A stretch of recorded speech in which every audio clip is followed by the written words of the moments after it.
Binance website, https://www.binance.com, and log into your Binance account.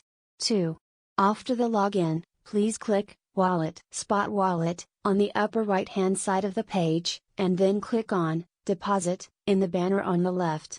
3. Input the abbreviation or full name of a coin/token that you want to deposit or select it from the list.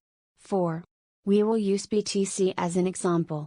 In order to quickly get the BTC deposit address for your account, click on Copy BTC deposit address, and paste it to the corresponding platform's address section, where you intend to withdraw your funds from. Alternatively, you can also click Show QR Code, and use the corresponding platform's mobile app to scan the QR code to complete your deposit to Binance. Please kindly be advised, deposit to Binance is a withdrawal action from a corresponding platform or wallet. In order to deposit BTC to Binance, make sure to choose to withdraw BTC from the corresponding platform. Any non-BTC deposits that go to your BTC address on Binance are more likely to be lost and unable to be retrieved. 5.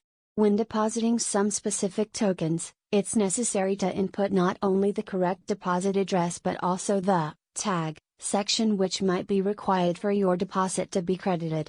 Note, tag may also refer to a memo or payment ID. Please make sure that both tag, if needed, and deposit address are accurate and correctly filled for your deposit to Binance to be successful.